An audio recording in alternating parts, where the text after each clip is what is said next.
सबैलाई जय मसीह। हाम्रो च्यानलमा तपाईहरूलाई स्वागत छ। अहिलेसम्म लेखिएका जति पनि किताबहरू छन्, सायद बाइबल जति प्रभावशाली र रहस्यले भरिएको अरू कुनै छैन होला। यसले ठुल्ठुला सभ्यताहरूलाई आकार दिएको छ, तर पनि धेरैका लागि यो अझै पनि एउटा ठूलो प्रश्न बनेको छ। आखिर यो पवित्र बाइबल वास्तवमा के हो त? आउनुहोस् आज हामी मिलेर यसको बारेमा अलि गहिराईमा बुझ्ने कोसिस गरौँ। ल सुरु गरौँ एउटा अचम्मको कुराबाट है त। हामीले बाइबल भन्दा एउटा किताब सम्झन्छौँ, तर वास्तवमा यो एउटा किताब मात्रै होइन। यो त 66वटा छुट्टा छुट्टै पुस्तकहरूको एउटा संग्रह हो। कल्पना गर्नुहोस् त, यो आफैमा एउटा सानो पुस्तकालय जस्तै हो, जसमा विभिन्न किसिमका लेखाहरू छन्। अझ अचम्मको कुरा, यी 66 पुस्तकहरू झन्डै 40 जना फरक फरक लेखकहरूले लेखेका हुन्। अनि यी लेखकहरू कोही साधारण थिएनन्। उनीहरू समाजका हरेक तबकाबाट आएका थिए। सोच्नुस् त, कोही शक्तिशाली राजा थिए, कोही सामान्य भेडा गोठाला, कोही ज्ञानी पूजाहारी, त कोही समुद्रमा माछा मार्ने माझी। अनि सबभन्दा अचम्मको कुरा के छ भने, यो लेखन प्रक्रिया कुनै 1-2 दशकको होइन, यो त झन्डै 2000 वर्षसम्म चल्यो। त्यो पनि 3वटा फरक फरक महादेशमा र 3वटा अलग अलग भाषाहरूमा लेखिएको। यति धेरै विविधता हुँदाहुँदै पनि यसको मूल सन्देशमा जुन एउटा गहिरो एकता पाइन्छ, त्यो आफैमा एउटा चमत्कारी कुरा हो। आजको हाम्रो यो चर्चामा हामी यस्तै केही महत्त्वपूर्ण प्रश्नहरूको जवाफ खोज्नेछौँ, जस्तै यो पुस्तकहरूको पुस्तकालय कसरी एउटै किताब बन्यो, हजारौं वर्षको यसको यात्रा कस्तो रह्यो, यसलाई किन परमेश्वरको वचन भनिन्छ, अनि किन सबै बाइबलमा एउटै सङ्ख्यामा पुस्तकहरू हुँदैनन्, र अन्त्यमा यसलाई बुझ्नको लागि हामीले कसरी पढ्नुपर्छ। ल हाम्रो पहिलो खण्डमा जाउँ। 40 लेखक, 2000 वर्ष अनि 66वटा पुस्तकहरू। यति धेरै भिन्नता हुँदाहुँदै पनि यसमा एउटै साझा धागो कसरी छ त? हो, यही प्रश्नले नै बाइबललाई यति अद्वितीय बनाउँछ। यो स्लाइडले त्यो एकतालाई कति राम्रोसँग देखाउँछ। हेर्नुहोस् त, कसरी फरक फरक समय र ठाउँका लेखकहरूले एउटै कथालाई अघि बढाइरहेका छन्। उनीहरूले लेखेका हरेक कुरा सृष्टिको सुरुवातदेखि लिएर क्रुस हुँदै परमेश्वरको योजनाको अन्तिम पूर्तिसम्म सबै मिलेर एउटा सिङ्गो कथा बन्छ। यो मानव प्रयासले मात्रै सम्भव हुने एकता पक्कै होइन। अब यसको ऐतिहासिक यात्रातिर लागौँ। यो पवित्र सङ्ग्रह रातारात बनेको होइन। हजारौं वर्षसम्म यसलाई कसरी लेखियो, कसरी जम्मा गरियो र कसरी यति सावधानीपूर्वक जोगाएर राखियो। आउनुहोस् त्यो प्रक्रियालाई नजिकबाट हेरौँ। यहाँ हामी पुरानो नियम बन्ने यात्राका केही मुख्य चरणहरू देख्न सक्छौँ। सुरुवात भयो मोसाबाट। उहाँले लेखेका कुराहरूलाई करारको सन्दुकमा सुरक्षित राखियो। त्यसपछि मन्दिरका पुजारीहरूले त्यसको संरक्षण गरे, अनि निर्वासनपछि एज्राले ती छरपष्ट भएका लेखहरूलाई फेरि जम्मा गरे। प्रत्येक कदमले के देखाउँछ भने यो एउटा पवित्र धरोहर थियो, जसलाई पुस्तौँसम्म एकदमै होसियारीका साथ सुरक्षित राखियो। अब यहाँ एउटा प्रश्न उठ्न सक्छ। लेखकहरूले आफ्नै हातले लेखेका ती सक्कली कागजपत्रहरू, जसलाई अटोग्राफ भनिन्छ, के ती आज हामीसँग छन् त? साँचो कुरा भन्नुपर्दा छैनन्। ती सक्कली पाण्डुलिपिहरू समयसँगै हराएर गए। त्यसो भए सक्कली पाण्डुलिपि बिना हामी आजको बाइबलमा कसरी विश्वस्त हुने त?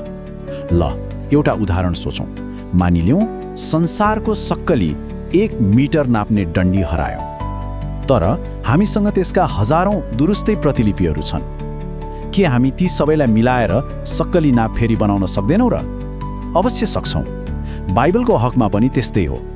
विद्वानहरूले हजारौं पुरानो प्रतिलिपिहरूको तुलना गरेर मूल पाठलाई लगभग 100% नै सही तरिकाले पुनर्निर्माण गरेका छन्। हामीले यसको इतिहास त हेर्यौँ, तर बाइबललाई केवल एउटा ऐतिहासिक किताब मात्र त मानिँदैन नि, होइन र? यसलाई त ईश्वरीय मानिन्छ। अब किन? आउनुहोस् यसको पछाडिको त्यो गहिरो विश्वासलाई बुझ्ने प्रयास गरौँ।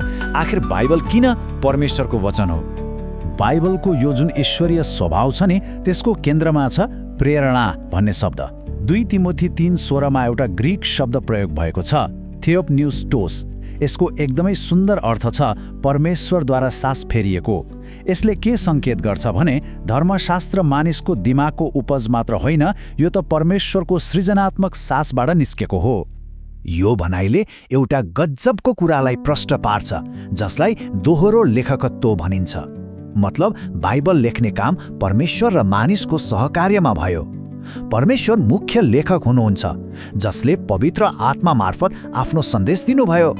तर उहाँले मानव लेखकहरूलाई रोबोट जस्तो बनाउनु भएन, बरु उनीहरूको आफ्नै व्यक्तित्व, शैली र भाषालाई नै प्रयोग गरेर आफ्नो वचन लेखाउनु भयो। अब यो ईश्वरीय मानवीय सहकार्य ठ्याक्कै कसरी भयो त? यसमा केही मुख्य विचारहरू छन्। कोही भन्छन् यो श्रुतिलेखन जस्तै हो, मानौ लेखकले परमेश्वरले बोलेको कुरा जस्ताको तस्तै टिपे।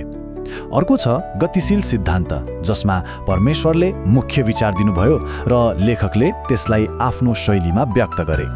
अनि तेस्रो मौखिक पूर्ण सिद्धान्त, जसले भन्छ कि पवित्र आत्माले लेखकहरूलाई यसरी डोर्याउनुभयो कि उनीहरूले छानेका शब्दहरू उनीहरूका आफ्नै थिए, तर ती शब्दहरू परमेश्वरले चाहेकै शब्दहरू पनि थिए। एकदमै उत्तम सहकार्य। अब एउटा यस्तो प्रश्नको कुरा गरौँ जुन तपाईँले पनि याद गर्नुभएको होला। पसलमा हेर्दा किन कुनै बाइबलमा धेरै किताब हुन्छन् त कुनैमा थोरै? यसको जवाब क्यानन भन्ने शब्दमा लुकेको छ। क्याननको सोझो अर्थ हो आधिकारिक रूपमा मान्यता प्राप्त पुस्तकहरूको सूची। यो तालिका हेर्नुस् त कति प्रष्ट छ। प्रोटेस्ट्यान्ट र रोमन क्याथोलिक बाइबलहरू बीचको मुख्य फरक पुरानो नियममा छ।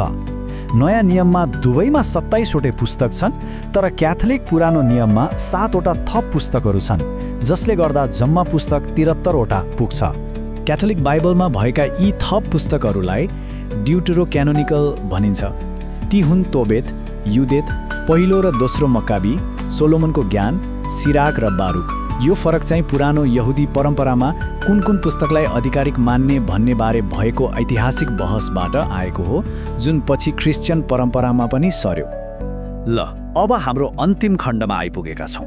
हामीले बाइबल के हो भनेर त बुझ्यौँ, तर यसलाई पढ्ने र बुझ्ने सही तरिका के हो त? बाइबल पढ्नु भनेको खाली अक्षरहरू पढ्नु मात्रै होइन।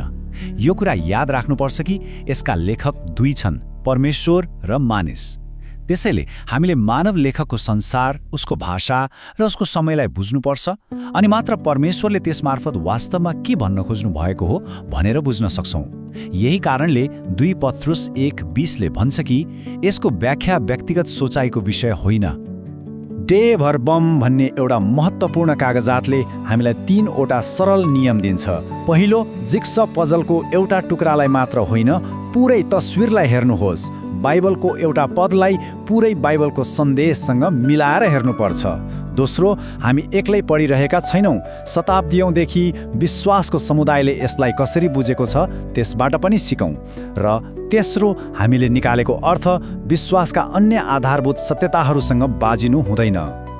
अनि अन्त्यमा यो प्रश्न तपाईँको लागि छोड्दैछौँ। यदि बाइबल त्यही पवित्र आत्माको प्रेरणाले लेखिएको हो भने त्यसलाई त्यही आत्माको सहायताले पढ्नुको अर्थ के होला? यो केवल एउटा बौद्धिक प्रश्न होइन। यसको जवाफले हामी प्रत्येकले यो प्राचीन पुस्तकलाई कसरी हेर्छौँ र यसले हाम्रो जीवनमा पार्न सक्ने प्रभावलाई बदल्न सक्छ। आजको लागि यति नै। यस्तै जानकारीमूलक प्रस्तुतिहरू हेर्नको लागि हाम्रो च्यानललाई सब्स्क्राइब गर्न नभुल्नुहोला। हेरिदिनु भएकोमा धेरै धेरै धन्यवाद। जय मसीह।